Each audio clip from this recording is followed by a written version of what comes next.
Well, Scott Carlson, CEO of Weston Foods. We're food manufacturers. We make pre-cooked bacon and hash browns, everybody's favorite breakfast foods, right? Right? Oh, yeah. I've been in Omaha my whole life, graduated in 1975. Westside was a whole different place back then, but it was a bigger school probably with more students, and I've just enjoyed seeing all the growth in the district and everything that you guys have accomplished since then. My name is Linda Meigs, and I am director of the Florence Mill.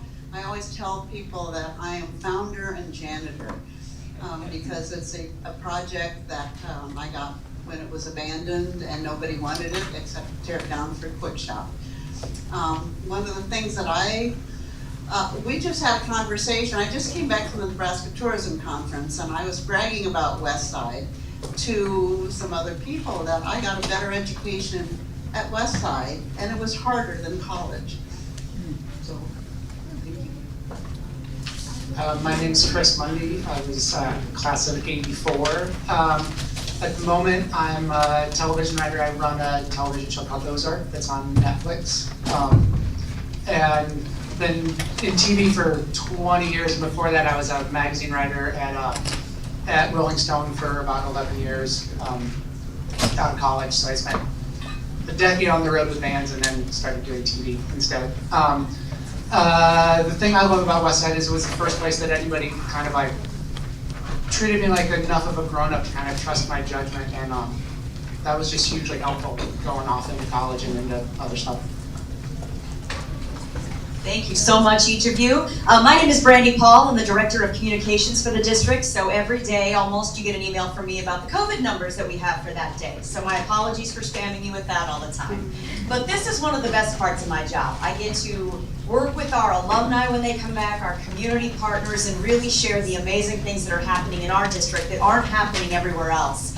And the speaker series is one of those. You have 4 incredible people here who are legendary in their own fields, incredibly successful, and they're here to kind of help you and give you words of wisdom about what affected them most at Westside, what they did going out in the world, their advice to you, or just how to be successful in your own fields.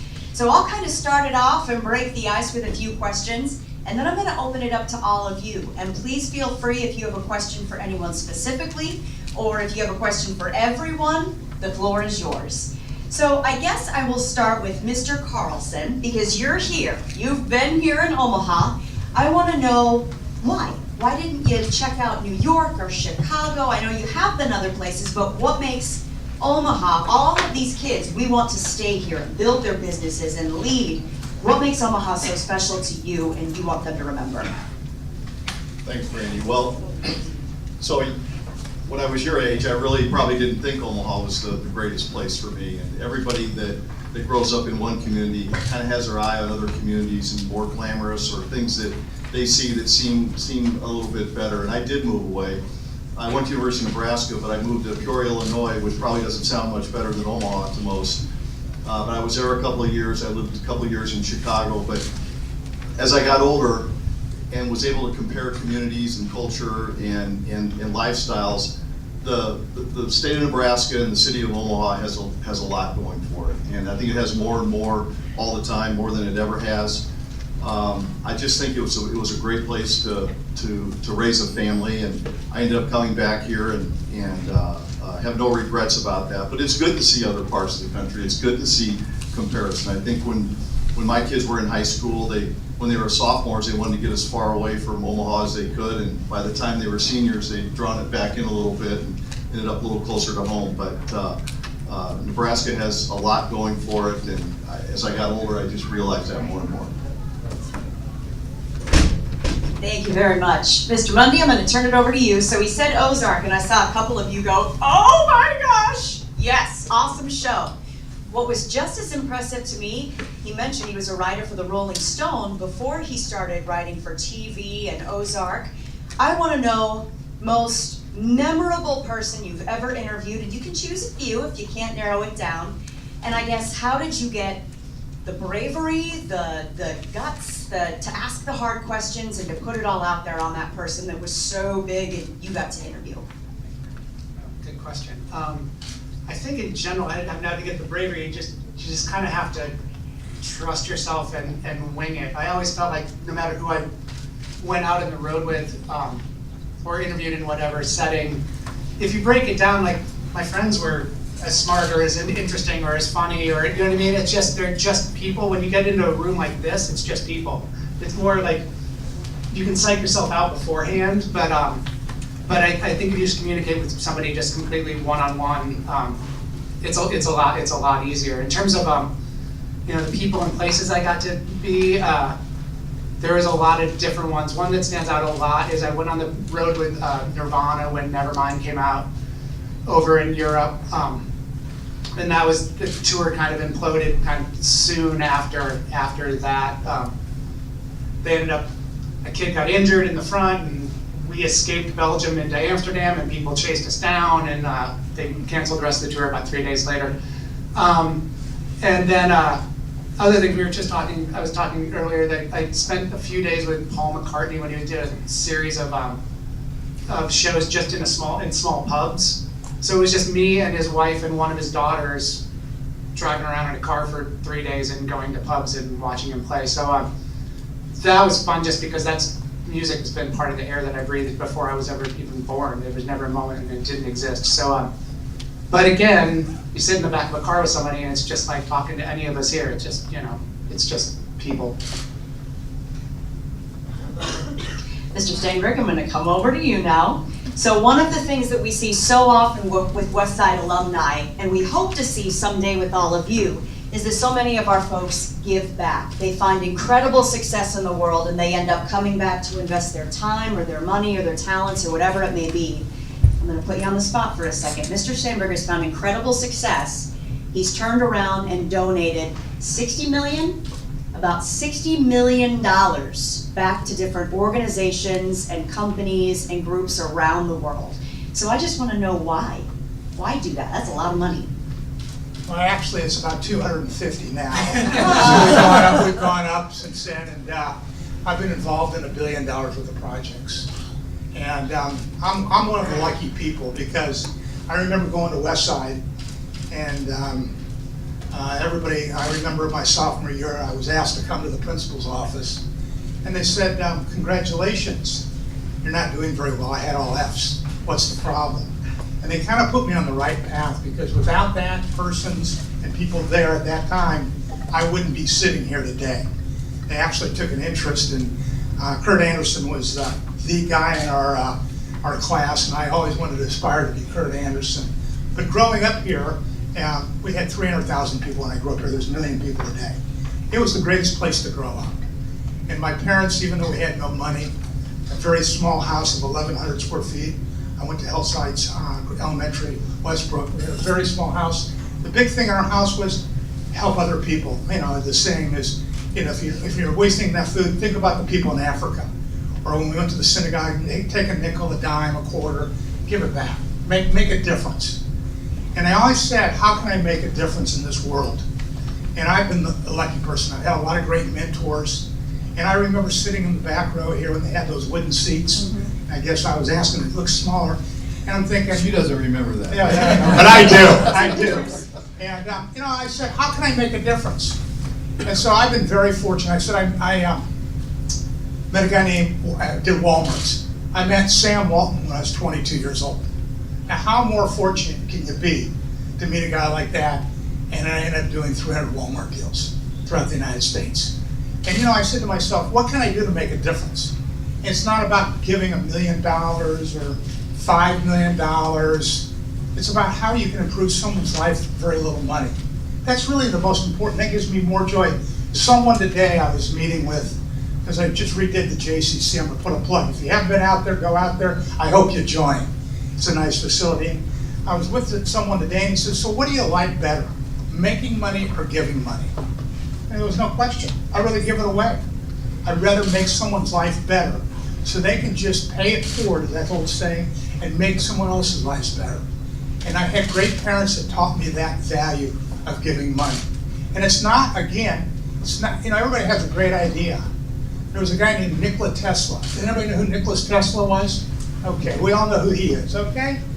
He died broke. The guy that made all the money was Edison. Just because you have a good idea doesn't mean you're gonna make a lot of money, but you have to take and fulfill that. So, thank you for asking the question. That's really what I like to do. And when I look at everybody in here, I remember fat Mike Staenberg sitting in the back row.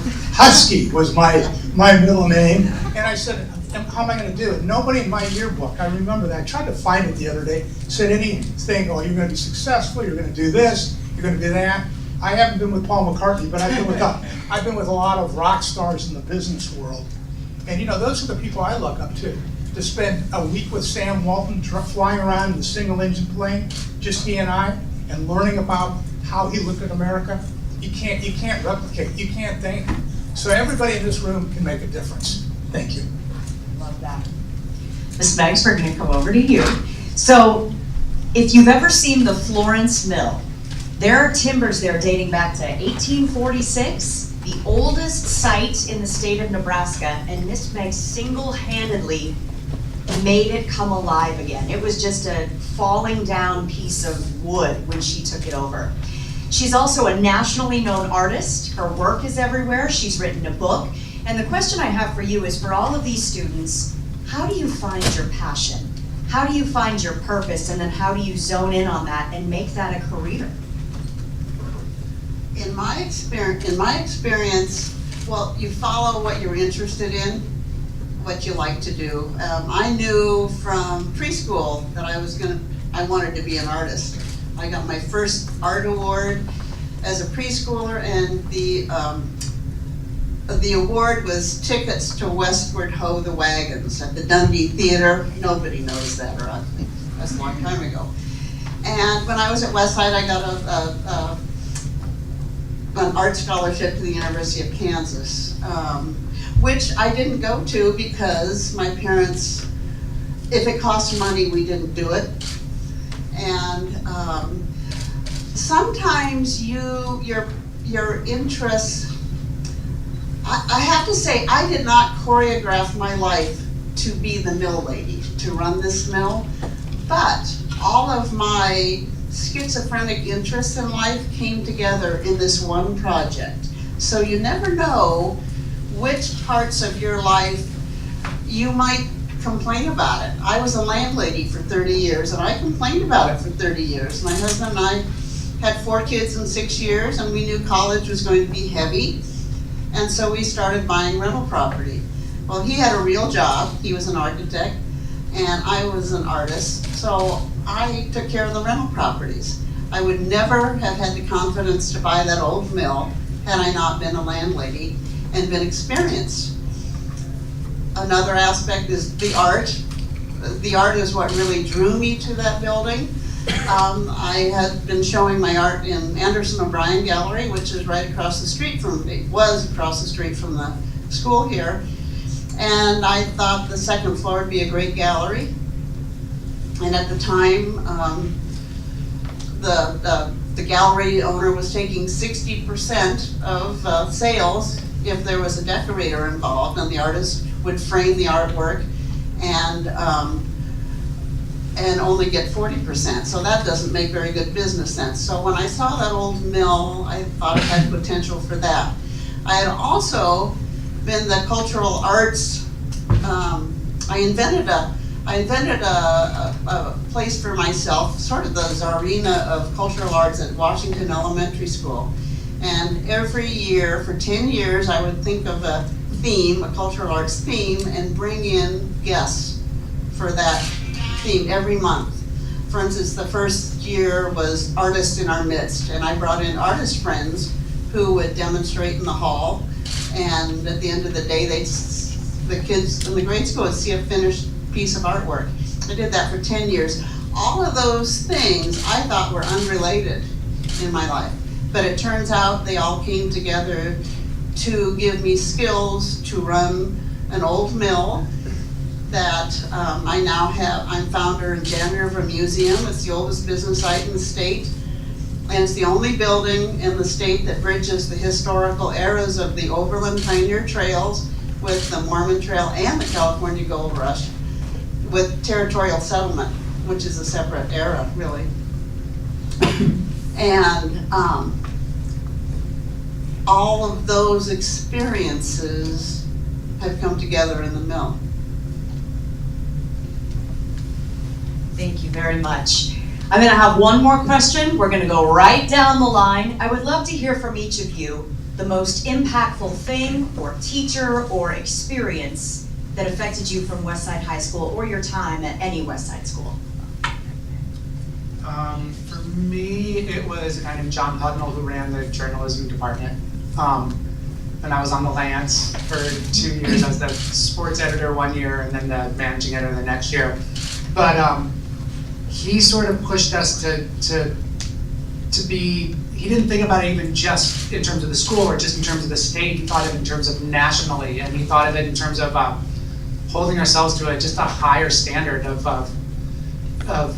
sort of beyond just thinking about a high school thing that we were doing as just as something to put on your college resume. He wanted us to take it a lot more seriously than that, and we all did because of that.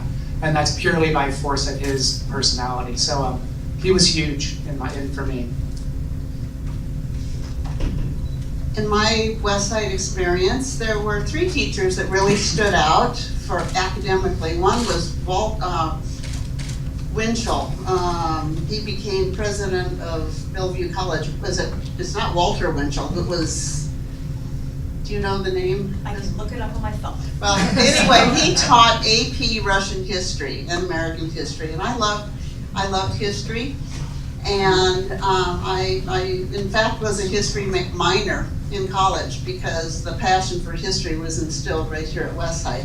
Also, Ken Heimbach and Diane Hansen, now Diane Murphy, were my art teachers that stand out, and they were so instrumental in keeping me my nose towards art. I was sort of wavering between history and art, and they said, basically, you fool, you go into art.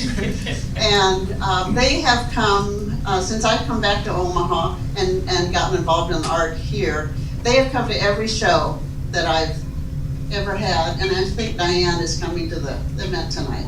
And that's from the 1968, 67, 66 era. There is someone else who was very instrumental in my life, and this one is sort of funny. I've had 3 premonitions in my life, and 3 of them have come true. One was that I would buy the mill. When I saw the article in the World Herald said history for sale, and I read the article, I had a sinking premonition it would be my project. And I had just quit the artist co-op to work on a project, which I'll never finish because I moved on from there. But there was another premonition that happened right here in this room, and I was sitting right up there in study hall, and the teacher was Clara Dunn. She was Dean of Women's, and she was my neighbor. And I sat up there and I watched this young man down here carrying on, making the gal next to him laugh, and they just carried on every study hall period. And I remember looking up from up there down here and thinking, I don't know that guy. I don't know his name, but I'm going to marry him. And I did. And we invited Clara Dunn to our wedding, and she came. That's going to be tough. So my experience at Westside was I was not a very good student. I didn't. Everybody said I didn't apply myself. Well, I think I did. I just was not a very good student. And so when you're in high school, you don't really know what's impacting you day to day and year to year. You just, in my case anyway, I got through and I got through my classes, and it came time to graduate. And there were the smart kids in school. There was the valedictorian, the salutatorian, there was the popular kids, there was the athletes.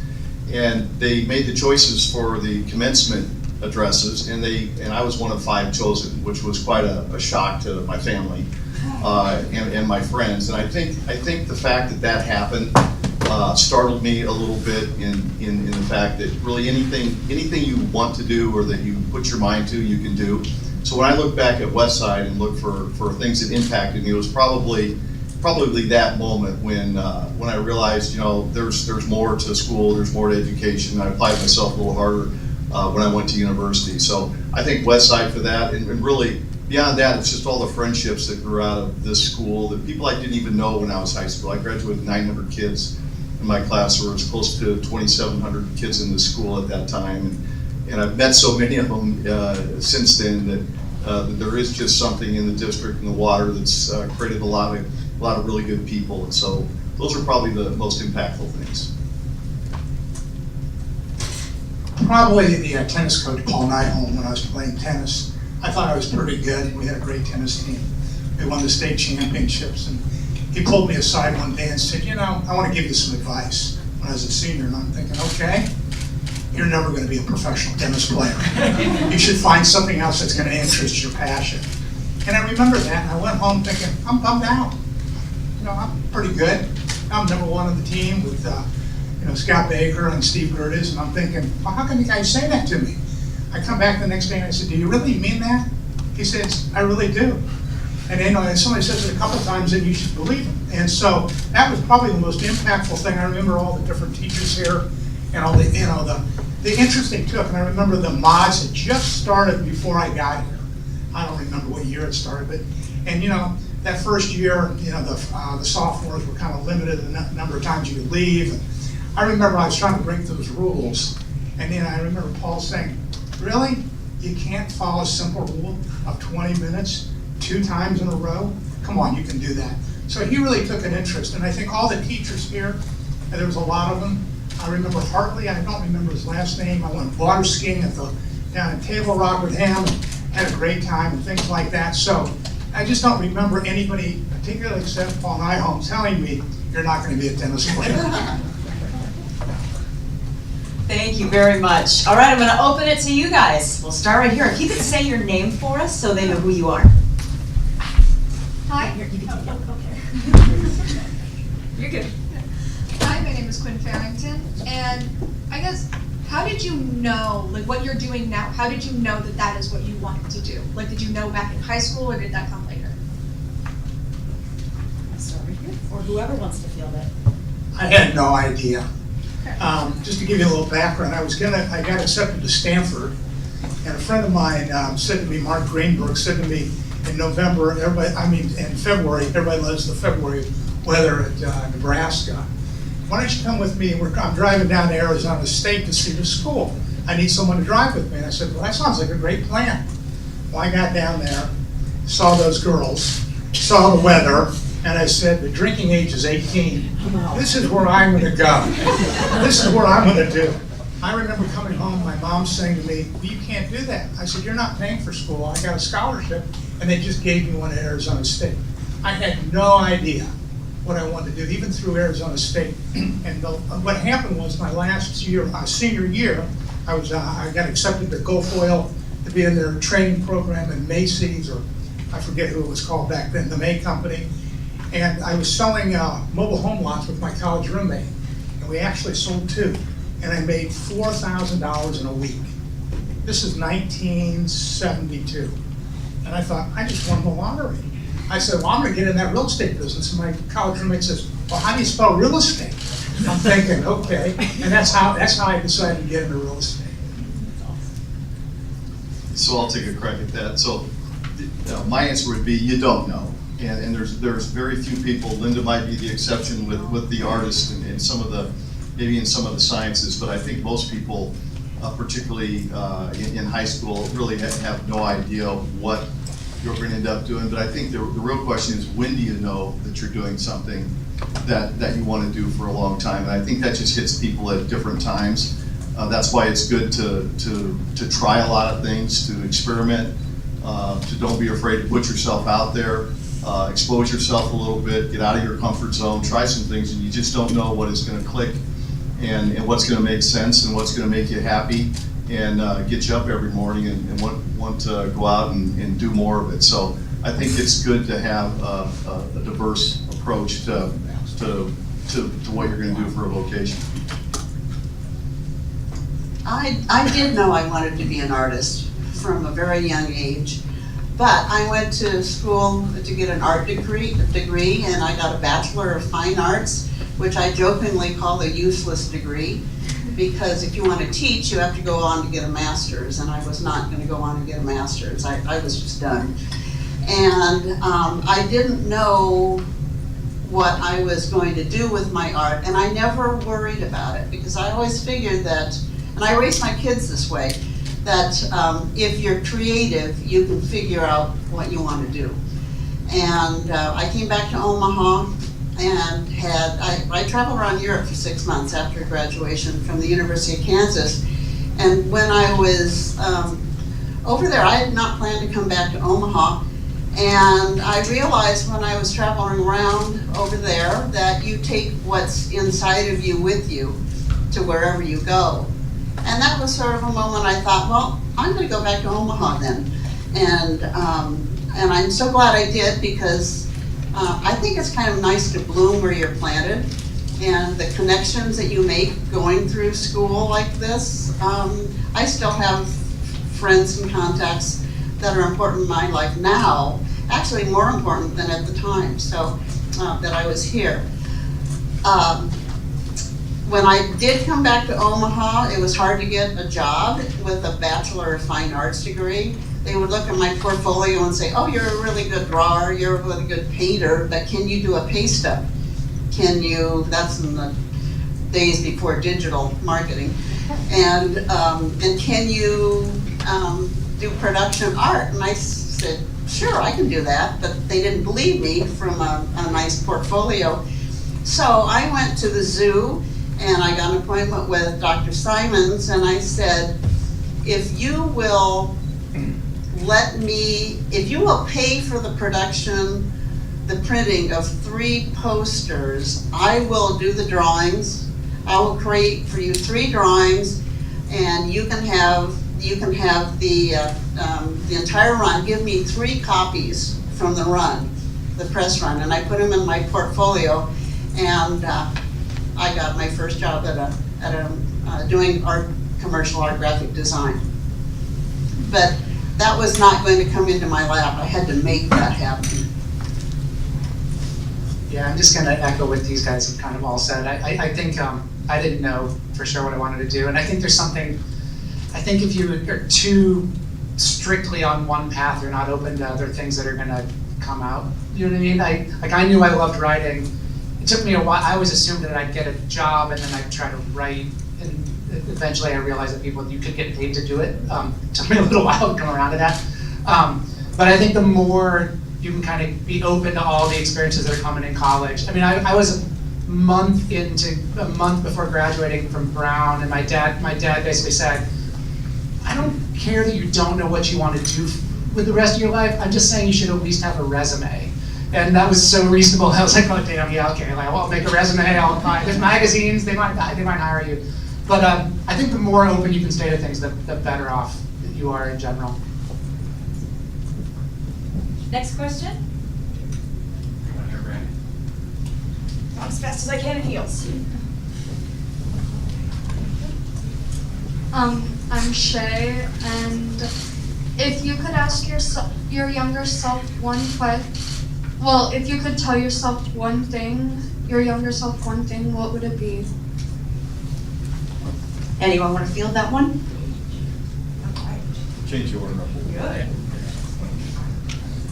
Take you off. So it's an interesting question. From my perspective, I wouldn't really do anything different, because I wouldn't know how to do that. I think some of the things I've heard up here, maybe more from Linda, is that it's a sequential thing as you're growing up and as you're trying things and you're eliminating things in your life. You can't really, unless you make a huge mistake. I told my kids when they were growing up, sophomore year to me was, I called it the dumb year. You get a driver's license, you have access, you can get away from your parents, and bad things can happen when you're a sophomore. By the time you're a junior, you figured some of that stuff out. Just don't make a really bad mistake. And so I think telling my younger self to just kind of go through your life, try to make good decisions, try to pick right friends, try to keep things reasonable. Kids are kids, but I really wouldn't look back and and fill that void with some regret or change of direction. I just don't think that's really all that healthy. I agree with you on that. I could not have choreographed my life to be what I'm doing now. I wouldn't have seen any of the paths that I took, being a landlady, being involved in the school, and I was treasurer of landmarks for a while. And my art, I wouldn't have seen those as related. It just happened. I couldn't have choreographed to do the mill. It came into my life. And I would say be open to opportunities, and actually, when you have problems, be open to the opportunities sometimes that problems can come, opportunities that problems bring sometimes, and open up. So you never know with what you're doing might impact some part of your life later on that you hadn't intended. We all You going can around? if you want to, or we can ask another question. Yeah, yeah. All right. These guys covered it well. There you go. My name is Aaron. For Chris Mundy, what was your favorite show to work on? So you got put on the spot. Exactly. I would say actually Ozark's been my favorite show to work on, just in the way that it's come out the way we wanted it to, and we've had the time to kind of end it on our own terms. You don't always get that. I worked on the show Criminal Minds for the first 5 years of that show. And that was fun in that you learned how to run like a really big machine. And it was so weird and intense, and the research for that show was so weird and intense that we all kind of bonded together just through the weirdness. And the writers' offices were on one floor, and our stages were right below. So you were literally going up and down, and the actors were coming up and down, and you were kind of all together. And so that was a lot of fun. And then I was really glad to leave it. I was really glad not to be thinking about that stuff anymore. But those are probably my two that had the biggest impact, I think. Next question. Hope you can help me out and pass that back. I can leave tables, but it wouldn't be pretty, so. This is for like any of them. Have you ever had like a setback and you're like, oh, I don't really want to do this, but then you did it anyway, and then you're like, oh yeah, I'm so cool. Who would like to reveal that? I could do that. Oh, right. I tried to run away from the mill after I told you I had that premonition. I tried to run away from it. And I went through the mill. It was full of 14,000 pounds of fermented grain, dirt, dead animals, and pigeon poop. It was all falling down. And I was, I didn't know if this was for me. But I said yes after I saw the potential in it and thought I could do it. It felt like a setback and a stupid thing to do, and I have no regrets.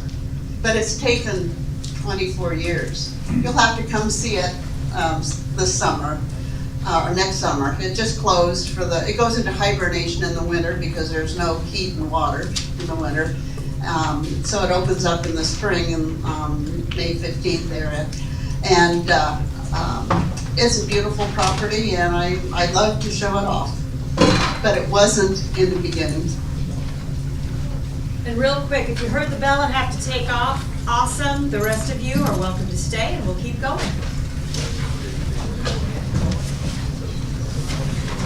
So really, the only thing I might add to that was, everybody has setbacks, and they're just different scales. And when you take risk, you're going to risk a setback, and failure is fine when the consequences are low.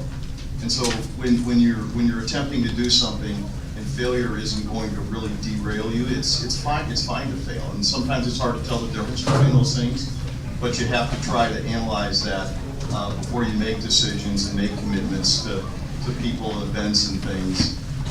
try to think about the consequences of winning and losing in that endeavor. Another question? All right, well, I'll jump in. I'd like to hear from each of you.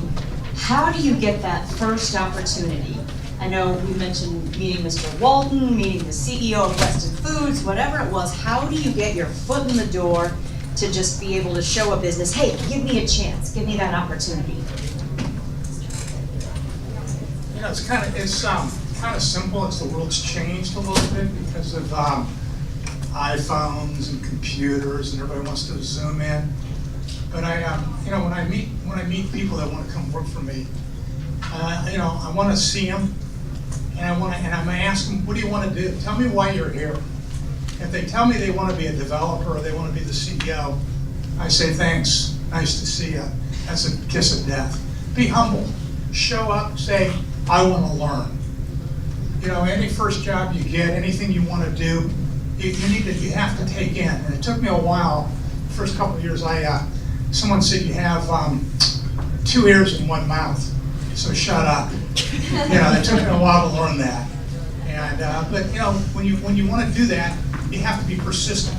Show up on time. This doesn't take any money. Show up on time. Be presentable. Be humble. You know, those are the simple things that we can be courteous. You know, these are things that you need to do, and say what you really feel. Don't say something that you want, that you think the other person wants to hear. Be true to yourself. It's hard. And when someone asks you a question and you don't know, say, I don't know. That's the best answer ever. Because I can tell when someone's BSing me in an interview whether or not it's true or not. You know, after 45 years of doing this, I tend to believe I know something that's going on. So let's use principles of that. Show up, be on time, and be true to yourself. Yeah. No, you're fine. So I think that's really sound advice, Michael. And well, the only thing I would add to that is you don't really know what is going to be presented to you as an opportunity, but there's got to be a way in your own self to recognize the opportunity when it's there and not bypass it and speak up at the moment when you should. And there's nothing wrong with asking for the order. There's nothing wrong for asking the question and being assertive and confident. And sometimes that's a little uncomfortable and it's outside your comfort zone. But if you're being reasonable about it, you're being courteous and polite and humble. That's how you get somebody's attention that you're trying to attract to go to work with or to spend time with. I think I answered that with my zoo story. Dr. Simons. I'm just going to echo everything that Michael kind of said exactly right. I mean, I always say to my kids, it's like, just keep your head down and work hard. And we're also damn Midwestern. I think that's part of what it is. It's like, but I think you have to be able to be yourself and take your ego out of things and be open for the bad bits. Don't be impatient to get to something else. If you show you can do hard parts with some grace, then people will notice, even if it doesn't seem like they notice. But I really think they will. And you know, kind of quickly, if you can just stick around and keep doing it, you're in the right place at the right time more often than you think. You know, it's just we're not always ready for it, but you know, you just have to trust that you are way more often than you think, and it'll all work. Anyone have another? I do have another question or comment, and that is, I think when you go through life, if you have a choice, help, don't harm. And a lot of times you'll have opportunities that will come by you, and if you recognize them, if you've got your fishing pole in the stream of opportunities, you can, if you don't catch it, somebody else will, because that opportunity or that idea, a creative idea, will flow down to another person. In my life, I've had a lot of different ideas that I thought, oh, I should do such and such, and I haven't acted on them. I let it go down the stream, and somebody else did it. And it's always surprising that it wasn't an idea for me alone. All right, right up here. Hi, my name is Jenna. With so many people graduating college and going into the workplace and so many different jobs are getting oversaturated, is there any advice you would give to someone to stand out in any given field from the crowd? Great. Anyone want to field it? See, it's so I tough. want Chris to do it. All right. You've been nominated. Well, it's tricky. It's trickier because my job's a little, like when I'm hired, the people I hire are writers, and my advice for them is always I'm more interested in the people that have had life experience that they then bring to what we're doing, as opposed to someone who gets straight into the system to try to become a writer within that system. That's a little different than if you're going to another job at a different business. But I think it's related to what we were all just saying, is if you're straining too hard to kind of show who you are, then it's gonna feel false. And the people I've always liked are just the people that felt like they're being themselves, respectful, but they're being themselves. So it's you know, it's a little one of those things like have self-confidence, but then how do you know, that's an easy thing to say and a hard thing to pull off. But I really do, if you have the confidence that if you're yourself and that's enough, and you respect the place you are, that it's gonna work. But then the other thing I would be is like, be open to a million opportunities. Do some other things. Have varied interests. People want people that like are interested in a lot of things. If it's just so narrow, they're not going to want to be around you as much as somebody else that might be up for it. Yeah. I always look at people, I don't look at the grade point average. If someone's a 4.0, I get nervous. If they get 3.0 and they graduate college in 4 years, I'm pretty happy. But I want to make sure they've had fun along the way and that they can be a team member. I always tell everybody in my office, there's no I in team except two and idiots. And then I tell them that all the time. Now it's inclusion. Forgot there's two in those, in inclusion. But I want to hire people that can fit in as part of the team and not have one special skill. How do you become part of the team? And if someone gets sick, how do you step up? How do you do something else? And that's really important, because it's still, even though the last 18 months have been Zoom, I told everybody to get back in the office, get vaccinated, get back in. Because you have to have that personal interaction. And I really think that's important. And as everybody said, you gotta be yourself. Don't try to do something because someone else wants you to do it. If you're really not interested, a lot of kids show up because their parents said, well, it'd be good for you. Well, you're doomed for failure. Do something that you want to do. I don't look at work every day as work. It's an adventure. I have the greatest job in the world. I get to do what I want every day. So I never look at it that way. And even if I'm doing nonprofits or whatever I'm doing, I've done some dumb things. I've owned some restaurant companies. I wasn't meant to be a restaurateur. Thank God I don't own any restaurants today. But you try things and it didn't work. Okay, so it didn't work. I give out books to everybody who comes in my office called Take a Chance. It's a kid's book, and I give it to everybody that walks in. If I hire them or don't hire them or send them out to people, take a chance. You never know where the chance is going to show up. So Mr. Opperman, are we going to add that to the reading list? Take a chance? I like that. I love it. What are my notes? I love it. Another question? Right here, perfect. Did I miss one over here? We'll get back to you. Okay, hi, I'm Grace. This is for Chris. What's the hardest part of the film industry?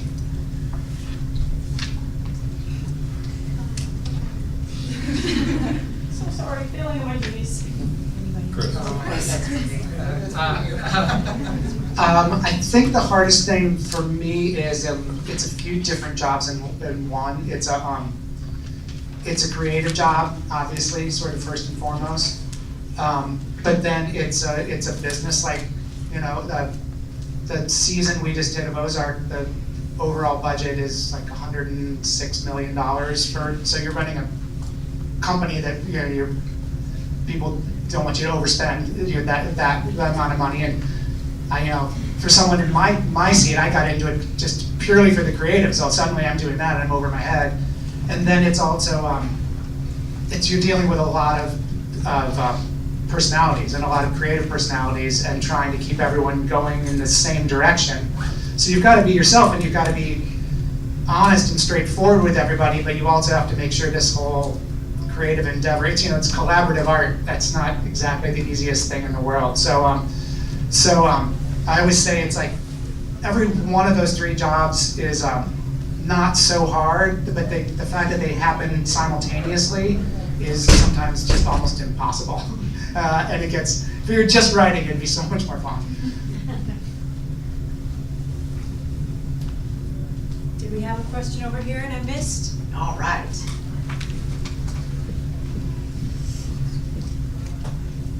Hi, I'm Maggie, and I was wondering if you had to choose a job that you don't have, and it could be any job in the world that you wanted, what would you choose? Love it. Well, this one's probably easy for me. I've always, first of all, I have a lot of admiration for the learning environment and in schools and universities. And so I have tremendous respect for people that stay in that profession. I always thought it'd be neat to be an athletic director. And I watched Bruce Rasmussen for 30 years in Omaha here, and I just think being around the energy of athletics, kids, schools, dynamics of all that, I think that just keeps it pretty young and fresh. And so I'm not qualified or capable of doing that, I'm sure, but that's just something that attracted me just because of the energy around it. I think that job is still open. And now you've got Hall of Fame on your resume, so we can make something happen. Any other questions? Yeah. Hi, it's me again. Specifically for Chris and Linda, how has COVID impacted your line of work?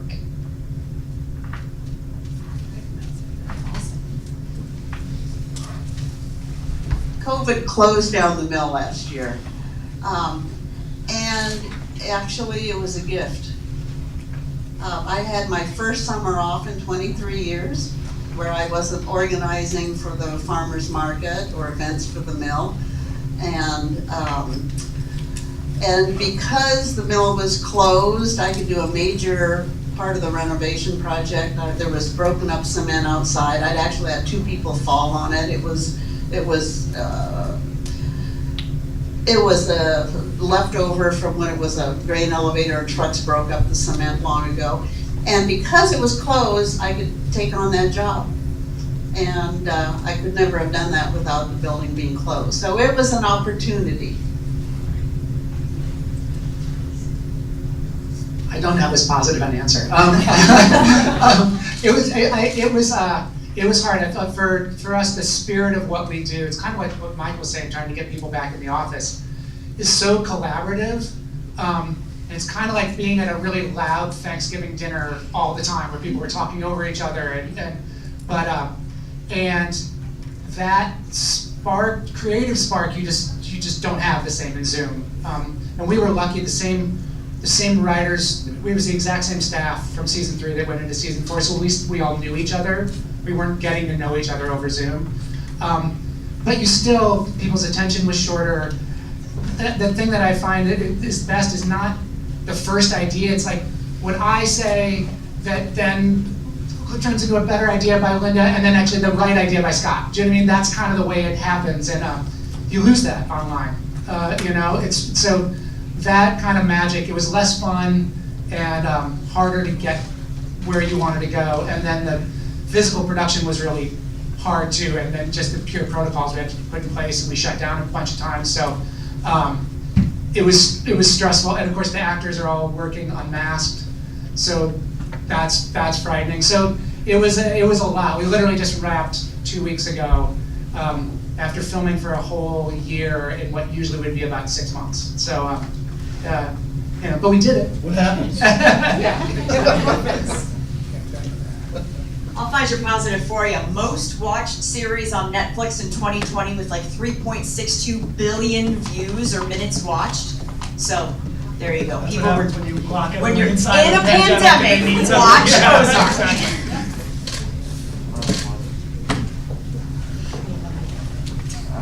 Hello. my name is Mo, and the question I got is, like, what's the biggest advice you would give to, like, high school kids going into the world, like, you know, what they should, like, avoid, and, like, you know, how do they, like, all, like, the negative things that's going on in the world, like, how do they, like, stay dialed in, and, like, just stick to the plan, basically, since you guys, like, had, like, crazy lives growing up and everything.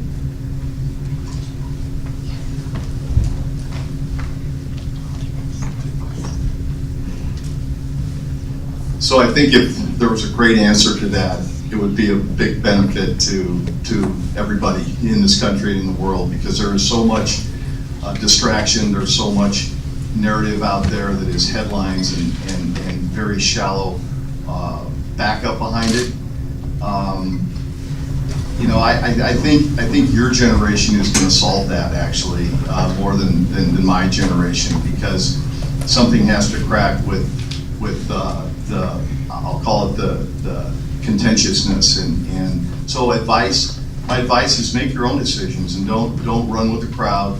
Do your own research, ask your own questions, and get into it a little bit before you take a position on any one thing that seems to be a little bit current in the news or the fad of the day. I really think slow it down a little bit, think about it, talk to people that you respect, and don't just jump to conclusions or join things that maybe you wouldn't want to be affiliated with if you knew more about it.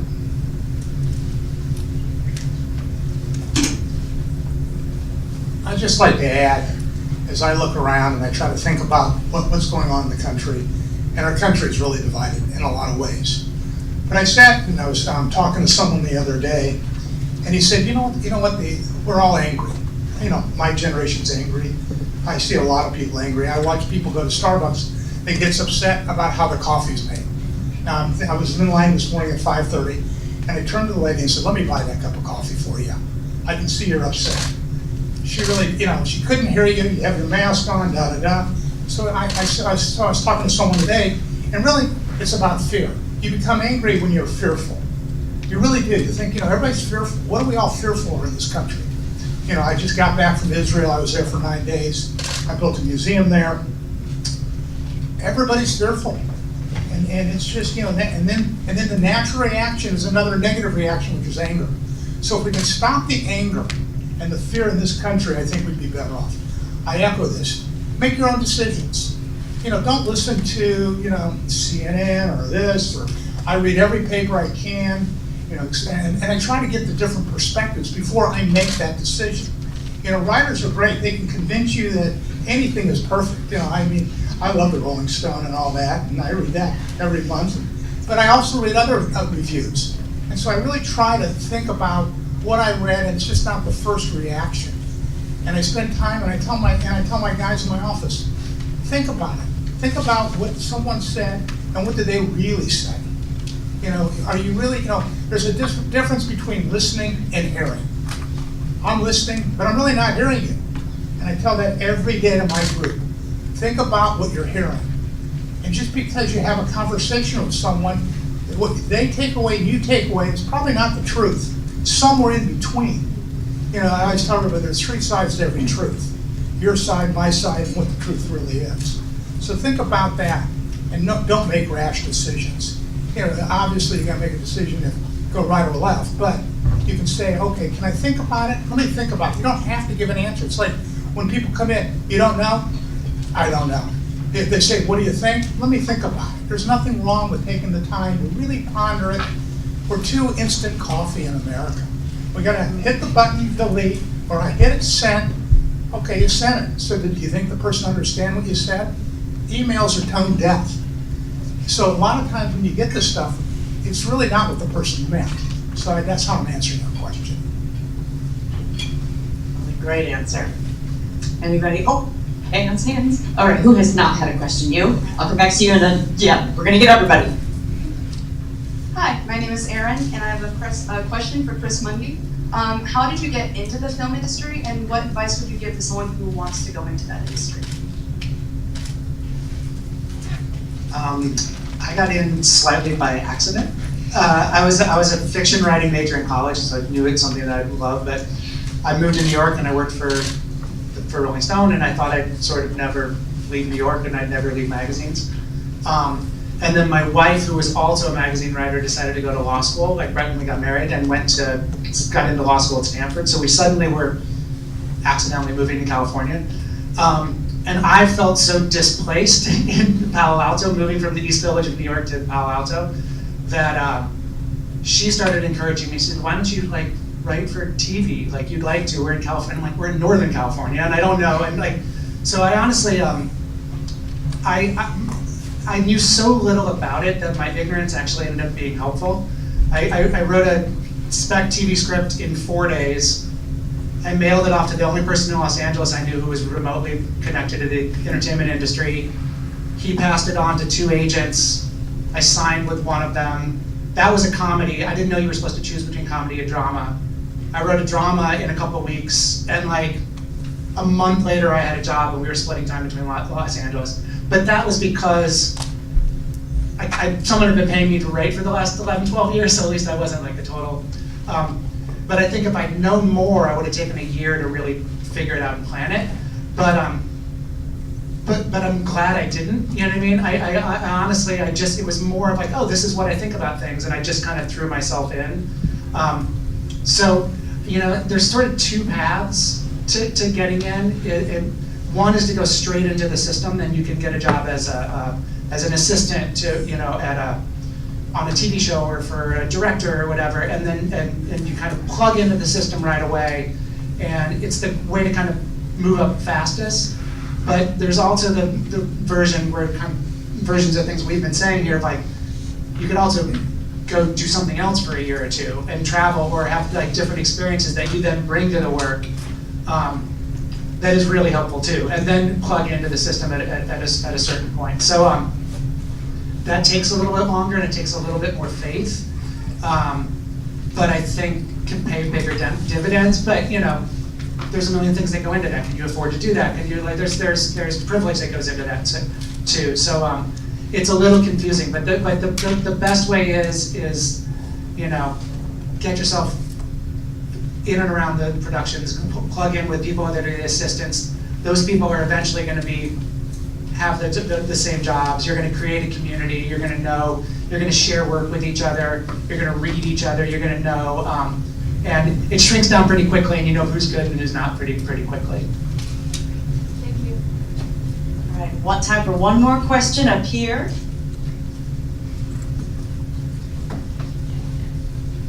Hello, my name is Addison. This is a question for anyone who wants to answer. How does it feel to be back at Westside after years since your graduation, given that it was such a formative place to where you are now? And how does it feel to see the ways that it's changed or stayed the same?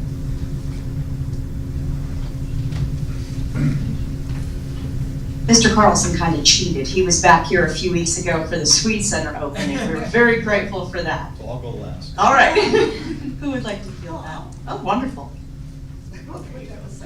It feels very modern. It's changed tremendously. When I was here, the front door was on the 2nd floor behind the church. And it feels like a much bigger institution, but it still has that same drive for quality, I think. I mean, I think this is an example of it, and you all being here and asking excellent questions.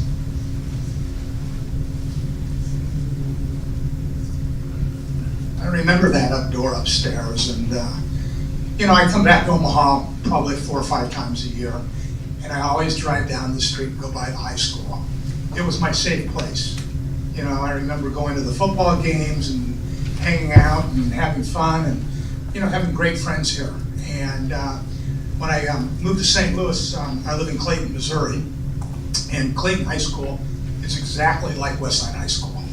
And I went and I made sure my kids went there so they could have the same type of education, the mods, everything you guys get here. And that's why I did it, because I had such a great upbringing. And someone said, I don't know who said it, but college was a lot easier than this high school. I remember how easy college was. Maybe it was Arizona State versus Stanford. They wouldn't let me in Brown. I'm still mad about it. Stanford. Yeah, okay, see, I feel good about that. But, it was just, it's always a good feeling. I remember everything about this. And I remember this little theater, and I remember when they were driving piers in, adding the addition on when I was, I think, a junior here. And just the fun we had, and the camaraderie we had. And I still have several good friends that I went to high school with, that I still talk to. And as the years go on, you get less and less friends. The older you get, things happen. But I'm just telling you, this is a great place and a great institution.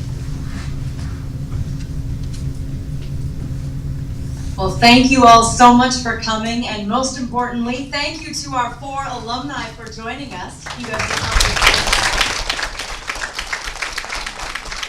and I know every time that we have this event, which thanks to Terry Hanna is becoming kind of a tradition, and I love it.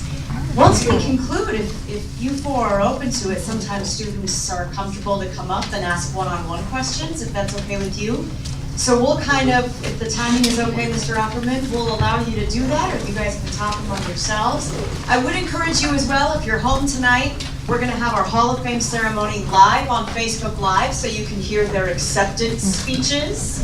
But it should be a really good event if you wanna catch that as well. And one final reminder, state football champions. So if you ever want to come back, I'm sure these gentlemen would make you feel very welcome in the front row. So thank you guys so very much, and thank you to all of you for asking such great questions and for coming today. Good luck to y'all.